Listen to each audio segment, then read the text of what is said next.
بسم اللہ الرحمن الرحیم۔ السلام علیکم۔ آپ نے اکثر لوگوں کو یہ دعا مانگتے ہوئے سنا ہوگا کہ یا اللہ ہمیں توبہ النصوح کی توفیق عطا فرما۔ ہم بچپن میں پڑھتے تھے کہ ہر محاورے کے پیچھے ایک کہانی ہوتی ہے، اور ہمارے ٹیچر نے ہمیں بہت سارے محاوروں کے پیچھے چھپی کہانیاں سنائی بھی تھی، جیسے یہ منہ اور مسور کی دال، گھوڑے بیچ کر سونا، آم کے آم گٹھلیوں کے دام، اب پچھتائیں کیا جب چڑیا چگ گئی کھیت، وغیرہ وغیرہ۔ آج میں آپ کو توبہ النصوح کے پیچھے چھپی کہانی کے بارے میں بتاتے ہیں۔ اس واقعے کو مولانا جلال الدین رومی، جن کو ڈاکٹر علامہ اقبال اپنا روحانی مرشد بھی کہتے ہیں، اپنی کتاب مثنوی میں لکھا ہے کیسے نصوح نے سچی توبہ کی اور اللہ نے اس کو کیا انعامات سے نوازا۔ ایک شخص تھا جس کا نام نصوح تھا۔ نصوح ایک عورت نما آدمی تھا، باریک آواز، بغیر داڑھی اور نازک اندام مرد۔ وہ اپنی ظاہری شکل و صورت سے فائدہ اٹھاتے ہوئے زنانہ حمام میں عورتوں کا مساج کرتا اور میل اتارتا تھا۔ کوئی بھی اس کی حقیقت نہیں جانتا تھا، سبھی اسے عورت سمجھتے تھے، اور شاہی محلات میں بیگمات اور شہزادیوں کو نہلانے اور میل نکالنے کی خدمت پر مامور تھا، اور عورت کے لباس میں یہ شخص ملازمہ اور خادمہ بنا ہوا تھا۔ چونکہ یہ مرد شہوت کا معاملہ رکھتا تھا، اس لیے شہزادیوں کی مالش سے نفسانی لذت بھی خوب آتی، اور جب بھی یہ توبہ کرنے کی کوشش کرتا تو اس کا نفس ظالم اس کی توبہ توڑ دیتا۔ ایک دن اسے عاجز نے سنا کہ کوئی بڑے عارف بزرگ تشریف لائے ہیں۔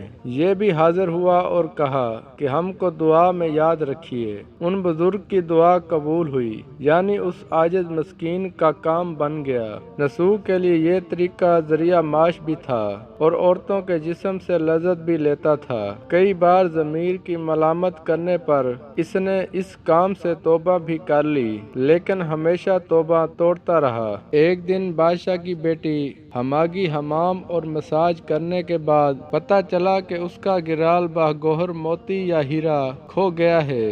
بادشاہ کی بیٹی نے حکم دیا کہ سب کی تلاشی لی جائے۔ سب کی تلاشی لی گئی، ہیرا نہیں ملا۔ نصوح رسوائی کے ڈر سے ایک جگہ چھپ گیا۔ جب اس نے دیکھا کہ شہزادی کی کنیزیں اسے ڈھونڈ رہی ہیں تو سچے دل سے خدا کو پکارا، اور خدا کی بارگاہ میں دل سے توبہ کی، اور وعدہ کیا کہ آئندہ کبھی بھی یہ کام نہیں کروں گا، میری لاج رکھ لے۔ دعا مانگ رہا تھا کہ اچانک باہر سے آواز سنائی دی کہ نصوح کو چھوڑ دو، ہیرا مل گیا ہے۔ نصوح نم آنکھوں سے شہزادی سے رخصت لے کر گھر آ گیا۔ نصوح نے قدرت کا کرشمہ دیکھ لیا تھا، اور ہمیشہ ہمیشہ کے لیے اس کام سے توبہ کر لی۔ کئی دنوں سے حمام نہ جانے پر ایک دن شہزادی نے بلاوا بھیجا کہ حمام آ کر میرا مساج کریں، لیکن نصوح نے بہانہ بنایا کہ میرے ہاتھ میں درد ہے، میں مساج نہیں کر سکتا۔ نصوح نے دیکھا کہ اس شہر میں رہنے کے لیے مناسب نہیں، سبھی عورتیں اس کو چاہتی ہیں اور اس کے ہاتھ سے مساج لینا پسند کرتی ہیں۔ جتنا بھی غلط طریقے سے مال کمایا تھا سب غریبوں میں بانٹ دیا، اور شہر سے نکل کر کئی میل دور ایک پہاڑی پر ڈیرا ڈال کر اللہ کی عبادت میں مشغول ہو گیا۔ ایک دن اس کی نظر ایک بھینس پر پڑی جو اس کے قریب گھاس چر رہی تھی۔ اس نے سوچا کہ یہ کسی چرواہے سے بھاگ کر آ گئی ہے، جب تک اس کا مالک نہ آ جائے تب تک میں اس کے دیکھ بھال کر لیتا ہوں۔ لہذا اس کی دیکھ بھال کرنے لگا۔ دن بعد ایک تجارتی قافلہ راستہ بھول کر ادھر آ گیا، جو سارے پیاس کی شدت لیے نڈھال تھے۔ انہوں نے نصوح سے پانی مانگا۔ نصوح نے سب کو بھینس کا دودھ پلایا اور سب کو سیراب کر دیا۔ قافلے والوں نے نصوح سے شہر جانے کا راستہ پوچھا۔ نصوح نے ان کو آسان اور نزدیک راستہ دکھایا۔ نصوح کے ایک طلب سے متاثر ہو کر تاجروں نے جاتے ہوئے اسے بہت سارا سامان بطور تحفہ دیا۔ نصوح نے ان پیسوں سے وہاں کنواں کھدوایا۔ آہستہ آہستہ وہاں لوگ بسنے لگے اور عمارتیں بننے لگی۔ وہاں کے لوگ نصوح کو بڑی عزت اور احترام کی نگاہ سے دیکھتے تھے۔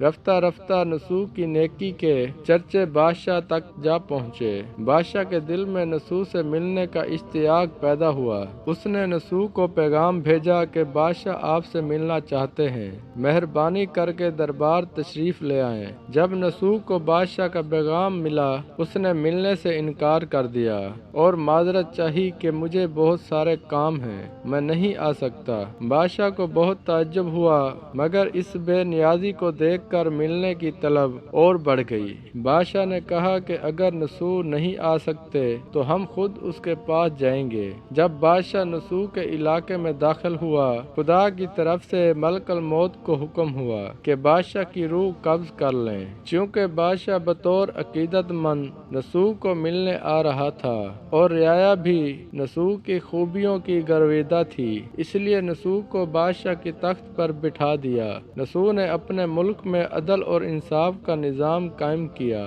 وہی شہزادی جس عورت کا بھیس بدل کر ہاتھ لگاتے ہوئے بھی ڈرتا تھا، اس شہزادی نے نسو سے شادی کر لی۔ ایک دن نسو دربار میں بیٹھا لوگوں کی داد رسی کر رہا تھا کہ ایک شخص دار ہوا اور کہنے لگا کہ کچھ سال پہلے میری بھینس گم ہو گئی تھی، بہت ڈھونڈا مگر نہیں ملی، برائے مہربانی میری مدد فرمائیں۔ نسو نے کہا کہ تمہاری بھینس میرے پاس ہے، آج جو کچھ میرے پاس ہے وہ تمہاری بھینس کی وجہ سے ہے۔ نسو نے حکم دیا کہ اس کے سارے مال اور دولت کا آدھا حصہ بھینس کے مالک کو دے دیا جائے۔ وہ شخص خدا کے حکم سے کہنے لگا، اے نسو، جان لو نہ میں انسان ہوں اور نہ ہی وہ جانور بھینس ہے، بلکہ ہم دو فرشتے ہیں، تمہارے امتحان کے لیے آئے تھے۔ یہ سارا مال اور دولت تمہارے سچے دل سے توبہ کرنے کا نتیجہ ہے، یہ سب کچھ تمہیں مبارک ہو۔ وہ دونوں فرشتے نظروں سے غائب ہو گئے۔